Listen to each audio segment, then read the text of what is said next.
Hey, Monica. Hey, Kimberly, how's it going? It's going good. It's going good. Even with all the tech issues, it's still going great. So I am so glad we're able to get together and talk about this such an important topic. Obviously, we are not going to be referring to what's in the media right now. We're not going to talk about that. But we are going to discuss how we can create the work environment that we each want to work in. What we can do, what our responsibility is, and how we can actually lead to some change. Yes, I love that topic, especially in the world of, we'll call it police culture, and working to improve that, since we know many departments need improvements in those areas a lot, especially with morale being down around the country. So hopefully these will be some ways to maybe work to improve that, or at least make your perhaps immediate circle or division maybe a little bit more positive to be around. Yeah. Oftentimes when we are trying, and this is across the board in any profession, when you're trying to address an issue, oftentimes some of the spirit or some of the good stuff or some of the tradition, the positive tradition, gets thrown out also. And it's better if we don't have that happen. And we also always know that it is almost always better if we can make the decision on our own instead of somebody else coming in and telling you what to do, like a federal decree or something like that. But and I have always, you've heard me say this many times before, I would always prefer education over discipline. But today we're going to talk about the casual changes that we can make, not the formal leadership things, but the informal leadership and the informal casual things that can occur. And hopefully it never even has to get to even to training for that matter, but definitely for discipline. So what would you like to add first on this? So I think it makes sense to start from day one, which obviously you can pick up with at any point in where you are in your career now. But some things, typically you're the one telling us what questions to ask. Maybe I'll take that role here for a quick second. But going into the academy, or maybe just your next shift, knowing your goals and your path, where you want to go within your career, knowing your core values and what you stand for. That way, if you know what those are, it's easier to make a decision and to act quickly because there's no thought process. You know what those core values are. And that applies to life. Amen. Everything. And then also knowing your strengths and your weaknesses, because that's something to be cognizant of, that you can play to your strengths and always work on your weaknesses. So really deep diving, knowing yourself, your core values, where you come from, that emotional intelligence component, that's really going to help you moving forward, because you can't really help anybody else before you know where you come from, or knowing yourself really.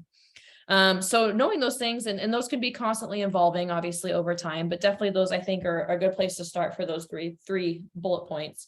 Because once you step into the department, a lot of times it means going into some sort of a police academy, whether it's a state-run academy or an agency-specific academy. But typically you're around a bunch of other recruits, whether it's academies from 10 up to 30, 40, 50 people. Being able to hold those people accountable, because everybody knows if one screws up, you all get punished, because that's just how it works. So holding those other people accountable, but also that means picking them up, helping them out, mentoring them, being like, hey, buddy, let's not do that. That's going to get us in trouble, type of thing, catching it before it happens, which is a good thing to practice as well. And that way you're developing some early leadership components there too, that will help to practice during your 6-month academy, that when you get out on the street, it's going to be a lot easier for you. Even with a more senior officer, it's hard to be forward in talking to somebody who's been around for 10 plus, 20 plus years, to be like, hey, should we be doing that type of thing? You can always pose that question. It depends on the person, how that might go over, but hey, I mean, it's at least throwing it up in front of their radar, maybe a little bit. But yeah, really knowing yourself and establishing those early leadership skills as far as just being a decent person, being able to help other people out, holding yourself accountable, holding your others accountable, because obviously things that happen in the academy are relatively small. When they get out to the street, they become much bigger issues. So when I started the academy when I was 23, Dallas Police Academy, we have our own academy. We had a small class. I think we started with 28. We have some classes that are up to 50 or 60 people. And we had, they're very, very particular about everything in the academy. My hair had to be completely up, nothing falling down. I had to have all these bobby pins around it, but we were not allowed to have bobby pins in our hair during our PTDT. We're not allowed to have bobby pins in our hair. And I don't know why. It didn't matter why. They said, don't do it. So we didn't do it. And the guys, as we're going out, the 3 women in our classes were going out, we're checking each other's hair. And one time I had a bobby pin in my hair and they're like, you have a bobby pin. And I was like, oh, oh. I put it in my mouth.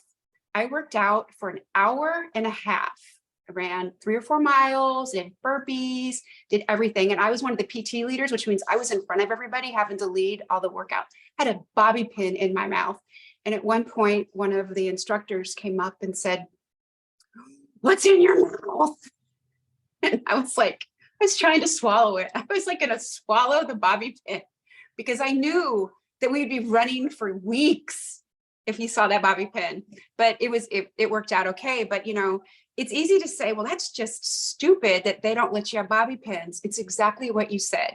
It is so that we follow the rules, and it's for our partners to make sure that we're following the rules.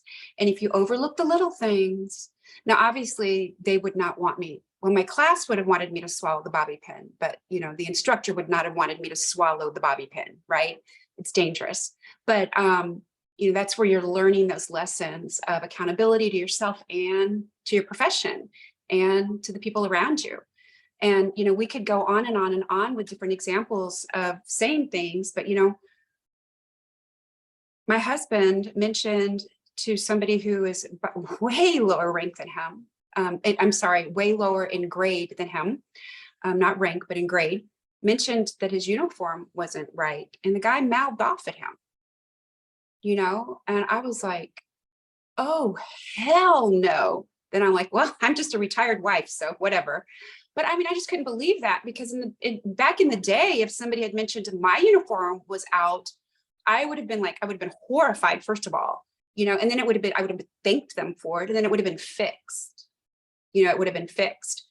But let's look at some positive things. Let's say that you and I are working out there together, and, you make a really good call on the call. You make a good decision on the call. You see something that I didn't see, or the other officers didn't see, or you have another way to handle it, either a good arrest or not arrest, whatever it is, you did something really good, and it took us a little extra time to do it.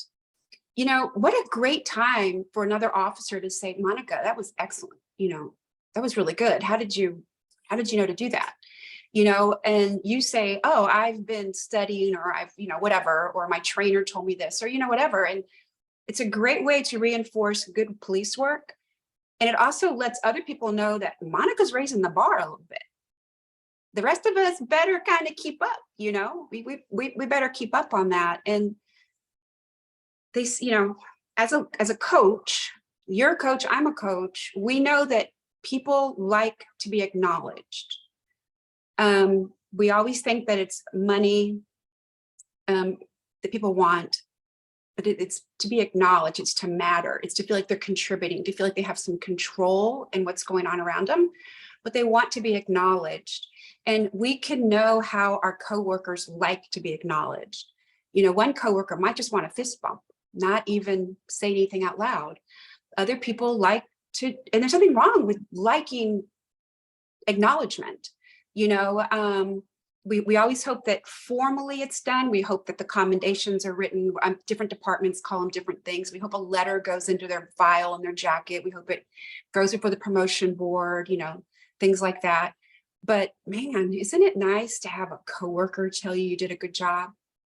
Isn't it nice to have a coworker thank you for something? And, that's the encouragement side of it. On the accountability side of it, I was telling you earlier about one of my first sergeants. So about, I guess, a year and a half of being on the streets, I was involved in a shooting. And for those who haven't had that horrific occurrence happen, they come and they take all your weapons from you. So they take your, your pistol, your backup weapon, and anything else that you have, they take it from you. And so, I handed him my pistol, I handed him my backup weapon and all that, because I'm a rule follower, right? I'm a rule follower. Plus I wasn't even thinking straight at that point, just doing whatever they tell you to do. So after I came back to work and everything was done, we got cleared from IAD. Well, we got cleared from public integrity, the criminal side, then we got cleared from IAD. Everything was done with the investigations, the criminal investigation, everything. It was filed with the county against the guy with the machete. No charges were filed against me and my partner who shot him. And my Sergeant Rattan, an amazing, amazing man, he said, "Hey, let's grab dinner." And we're like, "Oh, okay, this is great. We get to go out to eat with Sergeant Rattan," because we really liked him. He's a nice guy. And we're sitting there, Mexican food, we're eating it. And he's just talking, real country man. We're talking and he goes, "Hey, Rodriguez, you can't carry reloads in your backup weapon. And you have to qualify with it." And I was like, "Huh? What?" And he goes, "Yeah." He said it again. And he goes, "You want some more iced tea?" And that was that. That was it. That was it. That's all he did. That's all he said. It was done. I mean, I took care of my business. It was done. What an amazing lesson to learn, right? That's all he had to say. Now, I've got to point out, this was 31 years ago. This was 31 years ago. If it happened today, I would have gotten days off, and I wasn't trying to be sneaky. I wasn't trying to do anything. I had a backup weapon. I just didn't take care of my business. But I thought I was doing everything right, and I didn't. And these days would be days off. These days it would be a big, ugly, hairy mess. But he was able to handle it that way back then, and it was a beautiful thing. I learned. The funny thing about it is, the next time Sergeant Rattan asked me and my partner if we wanted to go to dinner, we're like, "Oh, yeah, absolutely, sir. We'll see you." We get in the car and we're like, "What the fuck did you do wrong?" Because why does the sergeant want to have dinner with us? But it wasn't. It was just, because he was a good man. And again, he knew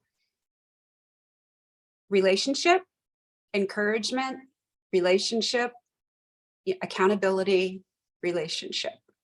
That's just how it goes. Good man. I bet you have some stories that you can tell. That's incredible. Honestly, that's what I wish I had and never really got. Not trying to be a Debbie, but it makes me, it's cool to hear that. And actually, there's supervisors out there. I actually have a very good supervisor right now. So we'll start off with that. He made me laugh the other day because I had a question for him, and I don't know if you can call it, in some ways it's respect, in some ways it becomes ego when a sergeant, I think, always wants you to call them sir or sarge, just depending on where you are with your relationship with them, type of thing. But yeah, I'll always text him, "Hey sir," and I'll ask him a question. He goes, "Can we cut the sir bullshit and just ask me a question?" I was like, absolutely. I was like, I'm conditioned to do the other way because we were terrified of what happened if we didn't. It wasn't a respect thing. It was more of like a what if thing. So that kind of made me chuckle the other day. But no, I think the main difference is, I've worked at 3 different agencies, so I've seen some good things, I've seen some poor things. But really, a big part of my reason to depart from my last agency was because I never felt valued or respected. And that's one thing you highlighted there, of like having people who feel valued and respected, or obviously they're going to do more than what's asked of them, right? Because they know that they're valued in what that they're doing.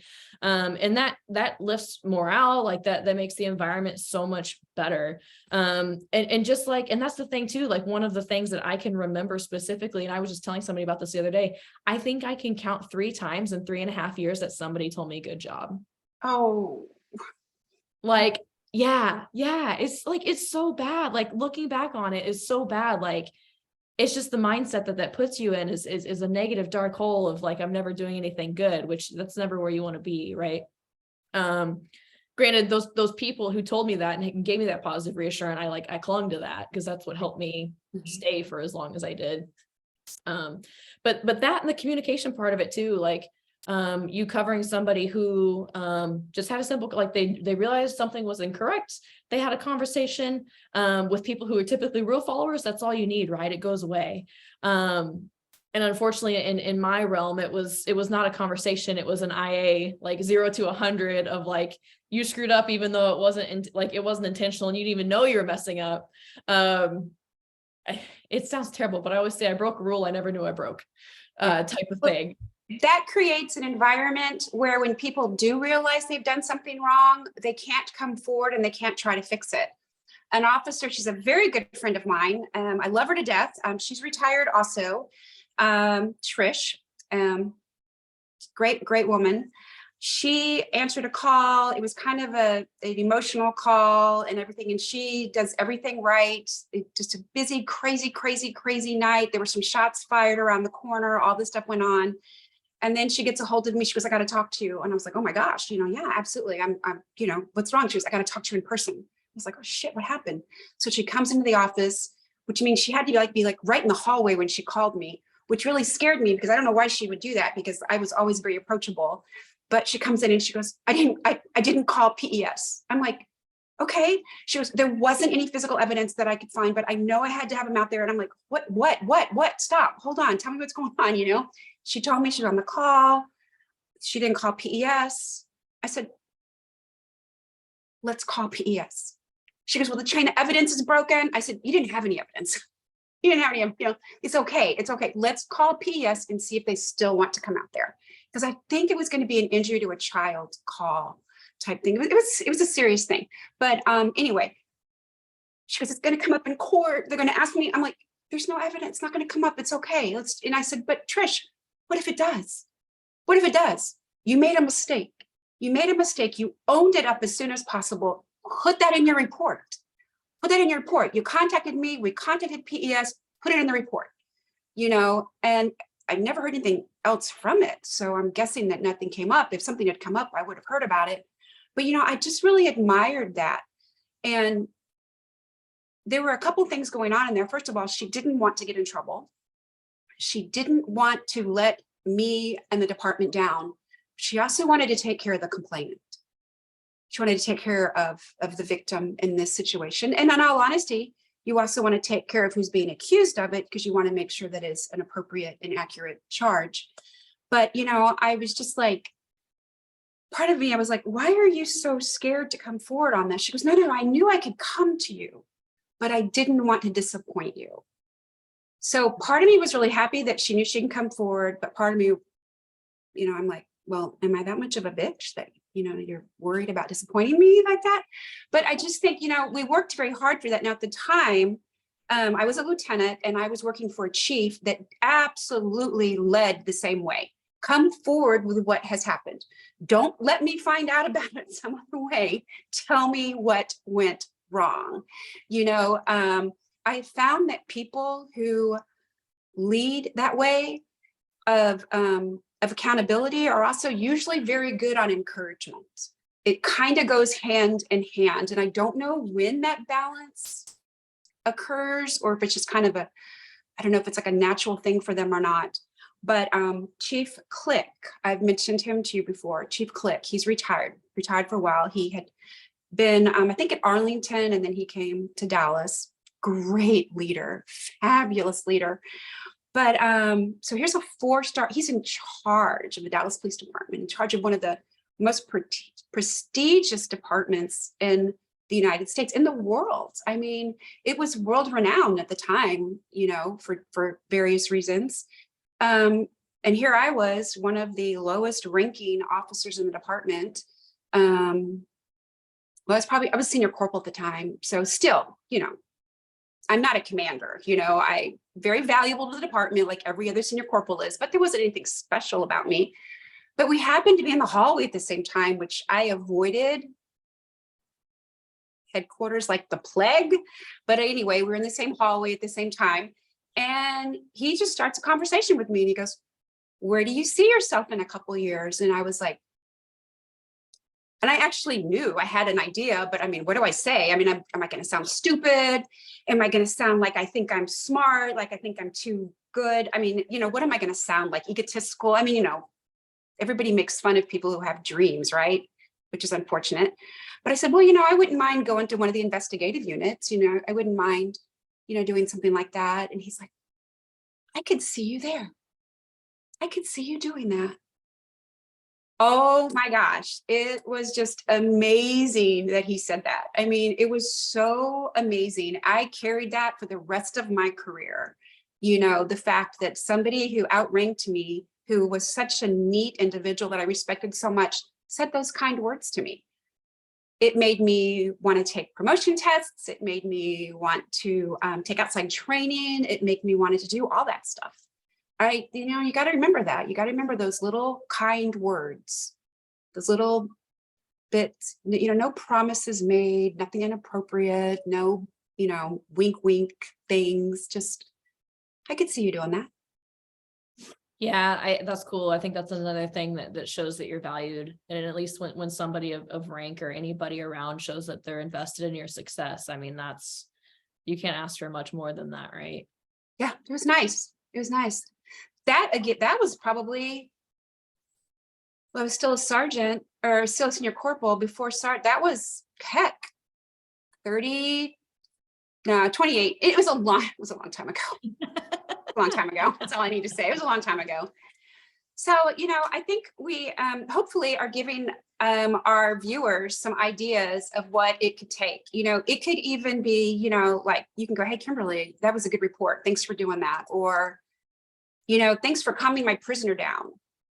Things that you want to encourage. We like calm prisoners. We like reports that do well and during prosecution.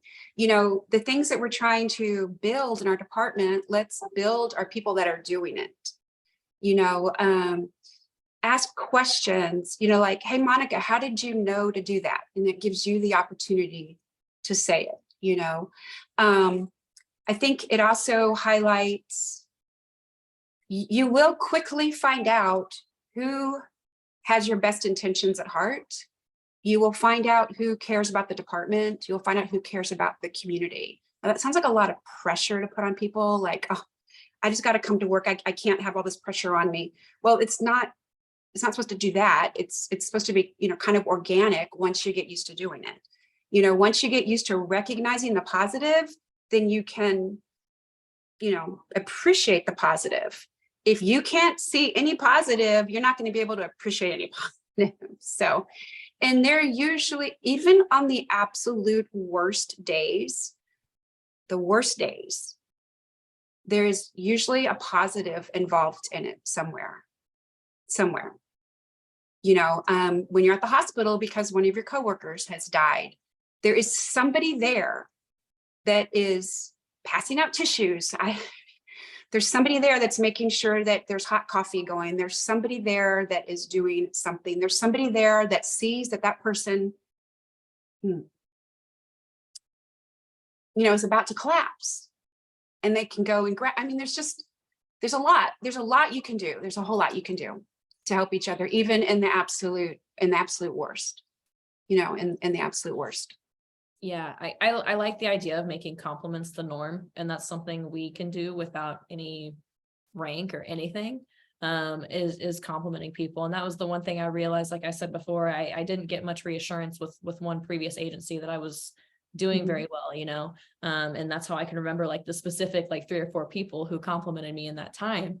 But at the same time, my current agency, day one, I get 3 text messages of "Welcome back. We're happy to have you."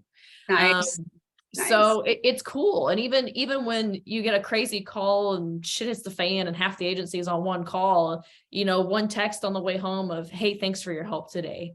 And in the back of your head, you're like, I just did my job. Like I did what I needed to do. But I mean, at the same time, like it puts a smile on your face, because I think about the contrast between my current agency and my past agency. In my past agency, it was almost like, it was weird. Like you felt weirded out if you got complimented. Like someone be like, Yeah, hey, it's good like, job. You'd be like, what's happening? What? It's like somebody who gives you like that random hug and you're like, what's happening? Why are you doing this? Yeah, it was more awkward when they would compliment you, because you're like, you appreciate it at the same time, but you also kind of got an eyebrow raise of like, what, something's amiss here. Like this isn't normal. It was more normal at that place for them to try to tear you down than it was to build you up. But you see such a big difference, especially with like my mental health and my outlook of the department, of just like those extra compliments of like, hey, welcome back, or hey, thanks for your help today. It doesn't even have to be anything specific, like a report or whatever, that's probably the biggest thing that I could drive home is compliment people, let them know they're doing good, because that helps morale. It helps people feel valued. It helps them feel respected. And just the communication of it all, I think, is like the biggest help. And I want to just share one more thing that you and I talked about, and that is when it comes to accountability, when something inappropriate has happened. And I'll give you a very specific example. When something like sexual harassment happens in the workplace, and the individuals, the victims in this, the complainants, go forward and they do everything right. They report it the way they're supposed to report it, and nothing is done about it, that can destroy a department. It can destroy a work group, a shift, whatever you want to call it, a unit, but it can really mess up, 14% of the workplace, which is the females. So it can cause, considerable issues. And those individuals can handle it in a way that is non-productive, or they can decide to start supporting each other. And this happened in Dallas. There's an officer that a lot of officers reported this individual. Nothing was done about it. And they were just blown off and ignored. And he continues to get good assignments and promoted and all that. But so what this officer did is she got a lot of women together and decided, we are going to make something positive out of this. We are going to turn this to where it serves us. Formed a group. I've mentioned it before. One of the first meetings we had was about getting bulletproof vests that fit us appropriately. We got the vendor in. The vendor was horrified, fixed the problem. Well, as immediate as you can fix a problem when a vest has to be ordered, but they started doing it as fast as possible. Some other things this group did is made sure that what women need is available in the locker room, in the bathrooms at all of the police facilities. Without going into a lot of details, work can be very hard if you don't have what you need sometimes. They were able to get that addressed. By forming this group and supporting each other and having a safe place to come up with solutions to things. It was an informal group. It was a Facebook private group. We now have an official group that is recognized in the state of Texas, recognized by the Dallas Police Department, by the city of Dallas, which means rules and bylaws and dues and all the rest of that stuff. But we now have a group that is official. And our president is invited to go to all of the meetings with the chief and with all of our other organizations. Now we don't take care of, we're not CLEAT. We don't do, how am I saying it? We don't take care, if you're in a shooting, we don't have an attorney for you, but we handle a lot of the other stuff. So you still need to have your representation for attorneys and stuff like that. But my point of this is these are women who were offended beyond belief, were unsafe in the workplace, and nothing was done about it. Nothing was done about it, which even makes it worse. It makes it worse when nothing's done about it. But they did something about it themselves. And so we have on our own started encouraging other women. We have accountability. Like, no, you don't get to just bitch about it. You have to do something about it. So what I hope people see on that story I told you is we encourage each other, we do the right thing, and we hold each other accountable. And we say, you have to do something about this. You have to do something about this. And one of the statements for our official organization moving forward is women promoting. That was the neat thing. Well, oh my gosh, women are promoting. It's going to open the door for the rest of us. Well, it doesn't if they are just now part of the men's club, if there's part of the boys club, if they're just one of the guys, you know, it doesn't do you any good at all. Because that means every time a woman tries to get through that door, it's not going to get any better. You have to get to that door and make a change, make a difference is what you have to do. And that is accountability. That's accountability. And this is where women truly need to start encouraging each other, absolutely encouraging each other. Thank you for doing this. What can I do to help? Oh, I'm uncomfortable with that. Please explain why we're doing it. Have discussions about it and move forward. And that's true accountability right there. And that's hard, but it's also easy, but it's scary. But like we've said many times, police work is not for you if you're scared. It's not for you if you're scared. You know, sometimes the stuff that we have to do in the detail rooms while we're planning, sometimes that's harder than what we do on the streets. You know, and accountability is one of those that can be hard sometimes. So I hope that with what I shared today and what you shared today, we have given our listeners some hope and some gumption and a little bit of, I'm going to handle it different next time. And, you know, I'm not scared of that. I'm going to do it. You know, maybe think in advance of something that's been happening and you haven't handled it correctly in the past. Handle it right now. And if somebody says, well, how come you didn't do it right before? Because I was scared to do it. And now I'm not. Yep. You know, I'm thankful that we have outer carriers for the most part now, because I had a designated tactical tampon pouch that I always, I knew exactly where it was on my vest. And I think a couple of times when doing a female search at the jail, I actually threw in at one of the women that was like, we need a tampon. Can you please not give us the cardboard ones? I was like, here. Literally dig in one of my couches and find one and be like, here, this is your one nice one. The rest of the ones that you get are the whatever they have in the jail. So since you brought that up, it was so funny because some of the fellas were like, well, just don't even do that at work. What? Can't you do that at home? What do you not understand? And I like this one. Well, you should be better prepared. If you're professional, you're better prepared. I'm like, dude, your wife put your uniform together for you. Your wife packs your lunch for you, okay? Your wife might even shine your boots and clean your gun. That's kind of pushing it a little bit. Yeah, buddy, the next time you need something on a call, don't come ask me because you're not prepared. Right, right? It was just so funny. It's just the lost, naive look on some of these guys' face. But again, on that, I have to give these younger women, I have to give them some credit for how they handled it because they just made fun of them and moved on. Took care of our business, you know, and yeah, accountability and encouragement, without a doubt. Monica, how can people get a hold of you? You can find me on Facebook, search my Facebook group, 50 Fierce and Fit group. That is where my awesome community of female first responders are. There's guys in there too. So if you want to hop in, don't be afraid. I help the men out too. But there to have community and support for all things fitness, nutrition, mindset, career, lifestyle, pretty much anything to help support you and help you stay on that self-improvement track. And if you need any help, I offer one-on-one coaching. So you can always message me and we'll get you a customized plan to get you rolling. Excellent. And I love your post. And I love that today, some of the stuff that you offer when you ask, you know, like, do you want it? And they just get a hold of you, you send it to them, PDF, easy to read, easy to use. Thank you very, very much for that greatness. It's absolutely great how you offer that to people. I can be reached a couple of ways. I can be reached through my email, which is retirestrat, STRAT, 6138@gmail.com. And then I have a Bold and Brave Women Facebook page. It's public. You can get a hold of that. I am a life coach for high-performing women, which is first responders. And then also I help first responders retire because we're a difficult group when it comes to retirement. We don't put a lot of thought into that, and all of a sudden you're old and it's time to retire. Easiest way to say it. I like it. But you know what? You and I, we are definitely all about accountability. We are about encouragement. We're about serving our community and continuing to serve our community. And we always are looking for comments. We're looking for suggestions, topics that people want us to cover.